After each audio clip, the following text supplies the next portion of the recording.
Welcome to the Best Little Town Podcast, your go-to source for everything happening in the town of Bedford's local government. Whether it's new initiatives or important decisions shaping our town's future, you'll hear it right here. This podcast is dedicated to keeping our residents informed and engaged. Hello, good morning, and welcome to the Best Little Town Podcast. It is Wednesday morning, November 13th. My name is Bart Warner. I am blessed and privileged to serve this community as the town manager. And this podcast is designed to give a better account, maybe a little bit more explanation of the events that take place at our council meetings, one of which occurred last night, Tuesday, November the 12th. And without further ado, we will jump right into what took place.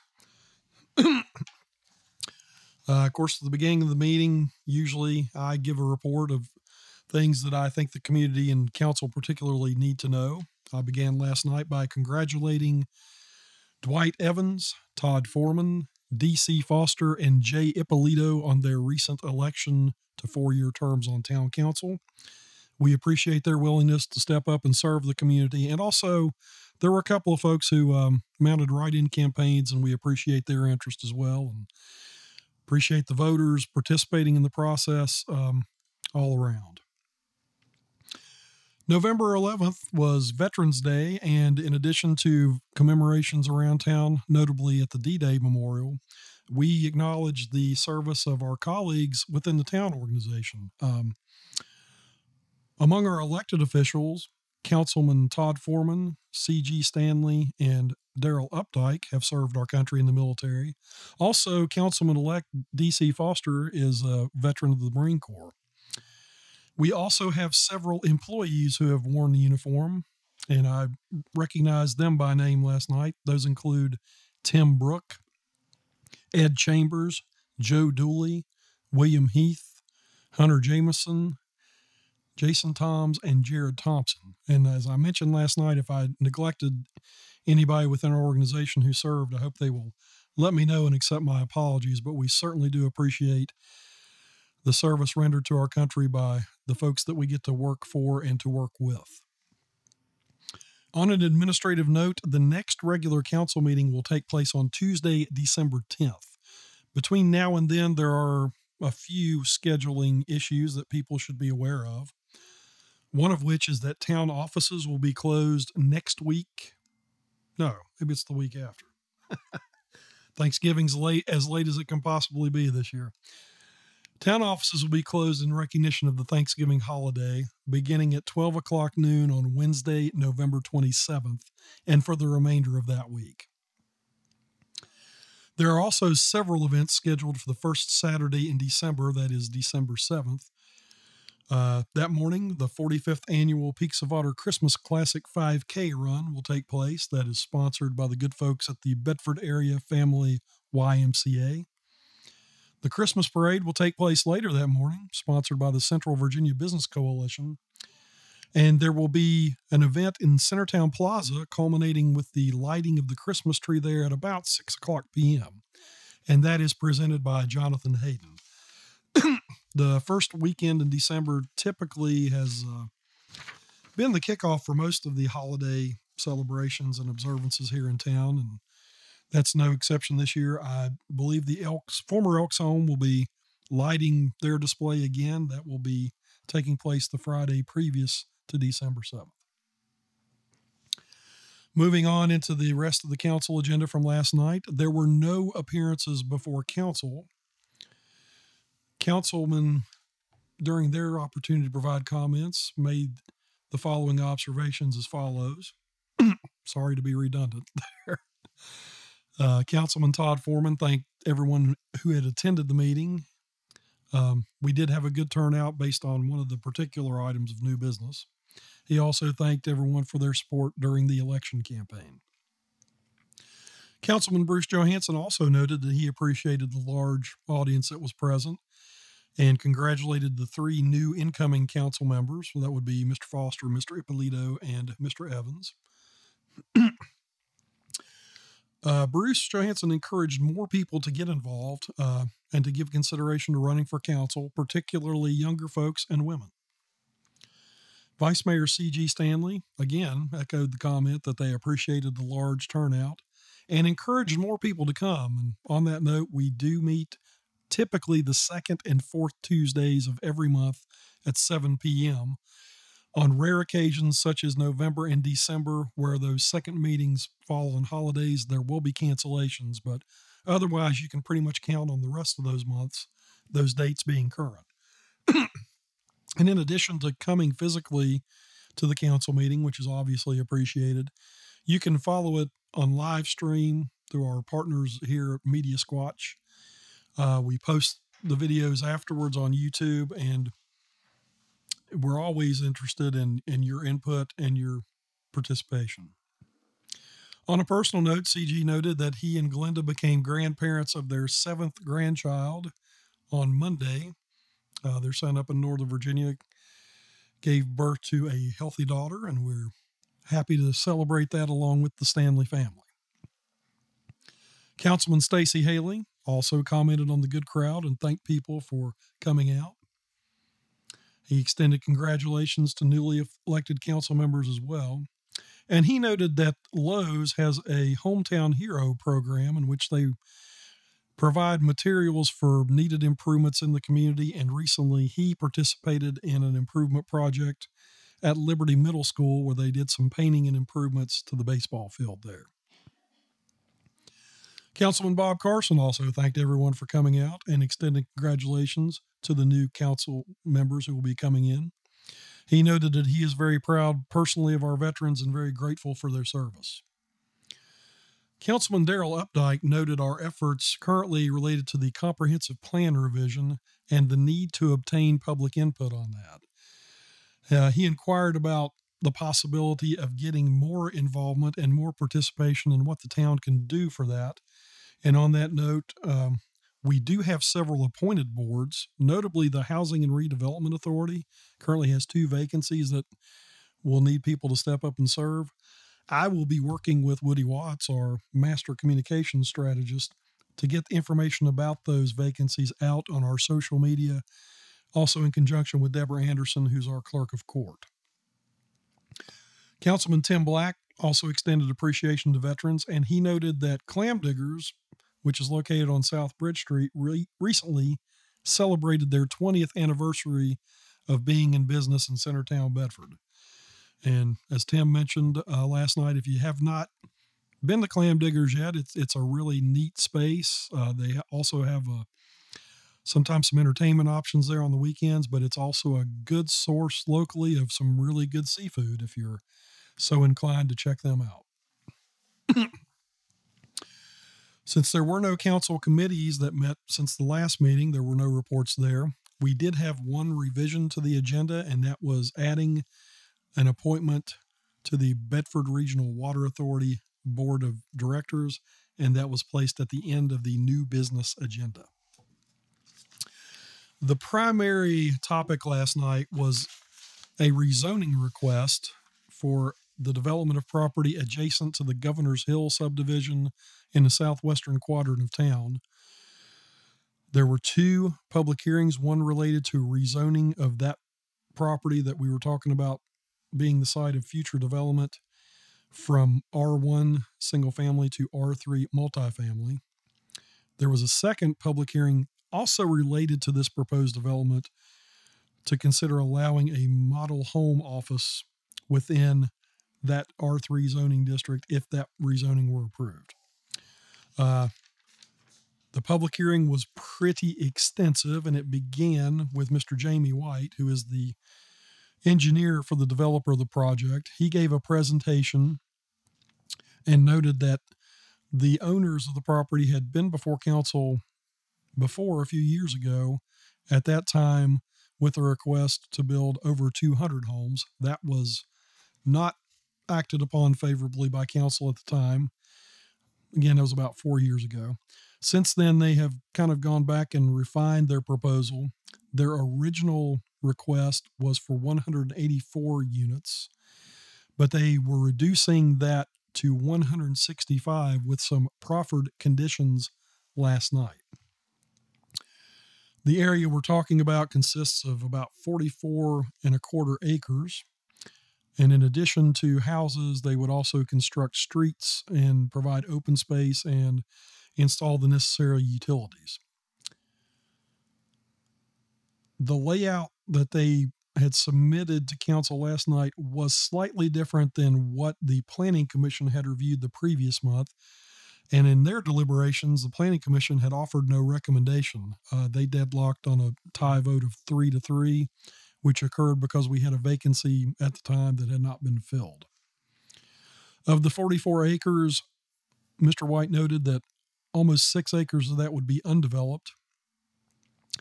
They have also been negotiating to require land to provide an alternate access from this property to Burks Hill Road. Traffic and the congestion that would be created by development in general has been a concern, but one of the main things is the fact that this property would be accessed through the existing Governor's Hill neighborhood, and there's no obvious outlet for traffic other than that. Mr. White advised that they have been negotiating with adjacent property owners, but as of yet, they have not been able to secure a property to purchase to provide that alternate access. He noted that 4 years ago, when their plan for 232 units was denied, at that time, there was also some issues with the potential impact on sewer service provided by the Bedford Regional Water Authority. Mr. White stated that since then, those issues have been resolved. In the previous phase of Governor's Hill, known as Phase 2, there were some stormwater and erosion and sediment control issues that had popped up. Mr. White stated that they were very sensitive to that issue this time around. He also noted that since that time, the Department of Environmental Quality has adopted more stringent stormwater detention requirements. So, in addition to their personal sensitivity, he noted that there's a change in the law that hopefully will address those concerns moving forward. Again, he commented on the secondary connection as being a major objective and concern. He also noted that ultimately they're talking about a phased approach. While they're asking for approval to build 165 homes, they're likely to only have 60 homes underway by mid-2027. He also indicated that they have signed land transfer agreements with adjacent owners in the previous Phase 2 area that I mentioned to provide them with some additional land that would be attached to their backyards and provide some of a buffer. The idea is that they would start construction in the first part of the year. Mr. White closed by noting that regardless of the outcome of tonight's decision, that the owners intend to build something there. The proposal last night was to do something under the R3 provisions with certain conditions, but if that were not approved, the property is zoned R1, and they are allowed to construct a subdivision by right without being subject to further conditions. And he noted that if the rezoning request was not successful, the owners do intend to pursue development one way or the other. At this point, it was somewhat unusual. Typically, council goes ahead and invites public comment for those who were present and registered to speak, but given the complexity of this particular proposal, Mayor Black opened it up to council to ask some additional questions of Mr. White, with the idea that that may have been instructive to the people who were present and signed up to speak as well. Council then engaged in a discussion with Mr. White and presented several questions as follows. One of the issues with the traffic relates to on-street parking, and the question that was asked last night was, does the new proposal have the same amount of on-street parking as what exists in the Governor's Hill neighborhood Phase 1 and Phase 2 areas? Mr. White responded that the new phases would feature 2-car garages as part of their proffer. There was also questions about the alternate access. Mr. White noted that they are negotiating with several property owners on Burks Hill Road, one of which is a church. And the status of that is they're waiting to hear back from the church's Board of Deacons. There was some question about the timing of that proposal. Mr. White explained that after the first Planning Commission in September, they were approached by someone who mentioned that land might be available, and they engaged in that discussion with the church that was not identified by name in the beginning of October. One question that came from council was why this access issue had not been worked out prior to the discussions that began in October. Mr. White responded that part of the new development proposal includes an area of undeveloped land that would allow that connection to occur and preserve the incentive for that.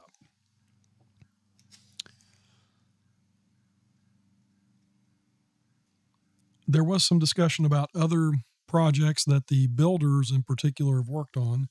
Mr. White noted that he was very involved in the Cornerstone development in Campbell County, which is located between Timberlake Road and 460. It's fairly new. It's become a multi-use development. And again, he repeated that if their request for the 165 units were not approved tonight, that they would be moving forward to develop the property by right, and he estimates that there would be 115 to 125 single-family homes that could be built under that arrangement. After council had asked quite a few questions there, again, this is very much a digest of last night's events. The floor was opened up to the people who were present, citizens who wished to speak. The first speaker was Tony Orange. She noted that her perception was some of the people who had signed the land use agreements were not there to speak and were probably it was probably an awkward situation for them because they may not have necessarily been in favor of the new development, but they did have to protect their own interests. She noted the concerns about traffic impact and the fact that there is pass-through traffic that comes through the existing neighborhood from adjacent developments such as Harmony.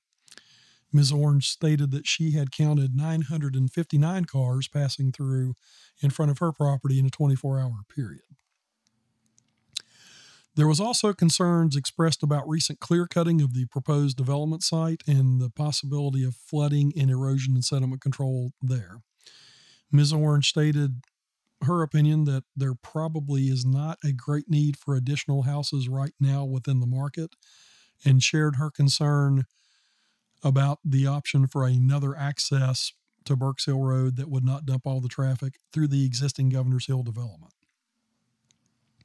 The next speaker was Cindy Watson, who repeated the concerns and encouragement to get another entrance through to divert traffic away from the existing development. She also noted some enforcement issues with the previous Governor's Hill Phase 2 development and wanted to make sure that the appropriate town and county bodies would oversee things for the new development. Ms. Watson also stated that a traffic study would be certainly a relevant thing to pursue in the area, addressed concerns about speeding issues, and also the connection through the existing Crest Ridge Road that would provide access to the new development. Ms. Watson, who serves as the president of the Homeowners Association for Governor's Hill, also stated her desire for this new development not to be identified as a phase of Governor's Hill. The next speaker was Bill Brunage. His concern related to the uncertainty of the proposals and specifically the discussion about the future connection to the new proposed development that has not yet been secured. Again, the developer stated they are in negotiations but have not been able to reach any agreement to purchase the property yet. He raised the question again of why the other access had not been obtained before pursuing the development proposal. He also expressed concerns about the utilities, namely electric and sewer, being able to handle this much new development. He also expressed his concern about the impact of development on traffic in the area in general, and summed up by stating his view that a lot of the details of the proposal are still too ambiguous at this time. The next speaker was Luana Duty, who spoke about the cul-de-sac on Governor's Hill Phase 2 and the fact that there will be an emergency access provided to the new area of development for emergency vehicles. She also stated that they are already seeing some deterioration to the streets on the adjacent existing development from the lumber trucks that have been acting in the proposed development area. Stephanie and Mike Griffin were the next speakers. They also expressed their concerns about the ambiguity of the specifics of the proposal. They talked about existing traffic concerns in the existing area and noted that they cannot back out of their driveway currently due to the level of and volume of cars in the existing Governor's Hill area. She also noted that for them to get to work, they typically go out Industrial Avenue and have to turn left onto Burks Hill Road, which is already a challenge. In response to a question raised at this point, Mr. White interjected and stated that the proffers for land transfers to all the people who would be effective would be offered to all, I think he identified 12 properties, even though only 10 of those owners had signed agreements. So they expressed a refinement of their proffers to note that even though the two other people had not signed agreements, they would intend to transfer that 33-foot strip of land to those property owners as well. Ed Daniel rose to speak. He noted he is a resident of the existing area, and I think he said he was a resident of Governor's Hill Phase 2, shared his view that development is going to occur on this property one way or another, and traffic is going to increase as a result. He expressed his view that with the proffers and the rezoning request, he and the other residents of the cul-de-sac who would be affected by the land transfer would be able to get something that they thought they already had in terms of their backyard dimensions. And he saw that as beneficial in terms of remedying a situation that is negatively impacting them. William Polkowski spoke next. He shared his view that there were differences in each phase from Governor's Hill Phase 1 to Governor's Hill Phase 2, and that this also represents a change with this new development. He expressed his opinion that the developers have done a decent job of offering a remedy to the people in Phase 2 and encouraged council to consider that in their deliberations. The next speaker was Jeff Allen, who is part of the development group proposing the rezoning. He reiterated that the new development would not be part of Phase 1 or Phase 2 of Governor's Hill. He also mentioned his previous involvement with projects in the Lynchburg area, including Cornerstone and Windhurst. He noted that if they built by right under the existing R1 zoning, there would be a significantly different price point associated with those homes, and noted that the rezoning to R3 would give them the opportunity to offer more affordable housing. With that, the public hearing for the rezoning was concluded. The public hearing for the model home office was then opened. No one spoke to that issue. Of course, that issue is contingent upon approval of the rezoning request. At that point, in a somewhat unusual action, council reopened the public hearing for the rezoning to address the proffer discussion and to clarify Mr. White's point that all the conditions, including the ability to preserve land for a future connection and the transfer of property to the specific properties, 12 properties in Phase 2, would be considered and received as part of the proposal. That clarification reached, council then closed the public hearing and entered into debate of the project. Further background, just for those who are interested, is that this has been a proposal that's been a long time coming. The Planning Commission first held a public hearing back on September 15th to consider a recommendation regarding the redevelopment proposal and particularly the rezoning. They tabled that request back on September 5th in order to get more information on the issues that they heard at that meeting. They discussed it further at their October 3rd meeting. On October 3rd, they heard an update from the applicant, who at that point had met with property owners and provided a new plan indicating the 33-foot land transfer. There were also proffers at that time which included a commitment to pursue the land and the emergency access road. A motion to recommend approval of that zoning request with the revised buffer area plan and proffers failed to pass, again, on a 3-3 tie vote. Town Council entered into extensive discussion of the project amongst themselves. Without trying to cover that bit by bit, I would encourage folks to go to the recording of last night's meeting for more details. Ultimately, Mayor Black made a motion to approve the rezoning request, which was seconded by Mr. Bob Carson. And after lengthy discussion, that vote failed. Mayor Black, Councilman Carson, and Councilman Updike were the members of council who voted in favor of the rezoning. Councilman Foreman, Councilman Haley, Councilman Johansson, and Vice Mayor Stanley voted against it. So the motion to rezone failed by a vote of 4-3. The next item of business related to the possibility of a mobile home office for sale of the properties in the development area that was discussed previously. That was tied to approval of the rezoning in the R3 zoning district. And since the rezoning was not approved, there was no action taken on a model home office within an R3 zoned piece of property.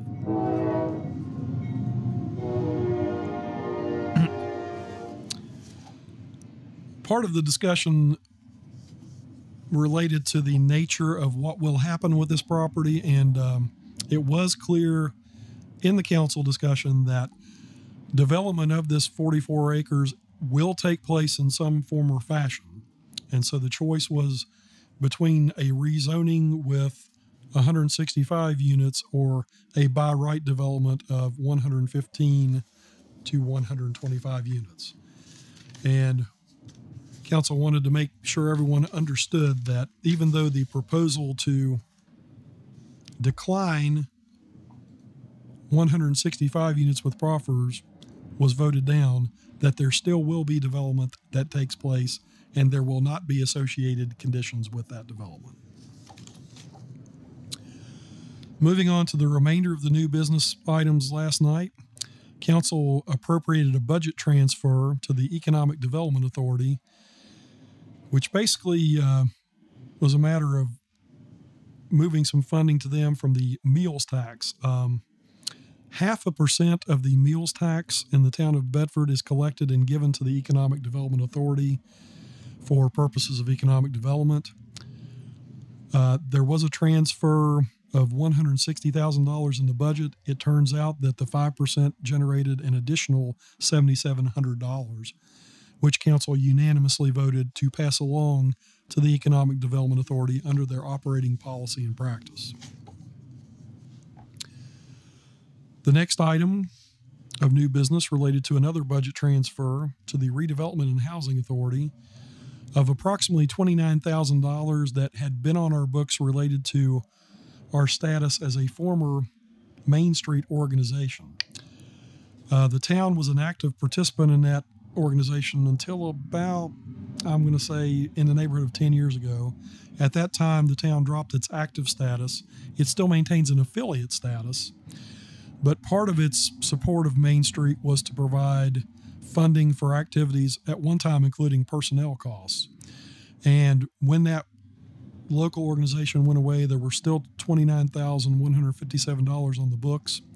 Town council voted unanimously last night to transfer that to the Redevelopment and Housing Authority to be dedicated for the community development block grant activities that are currently ongoing. The last item of new business related to a budget amendment to fund the electric utility rate study.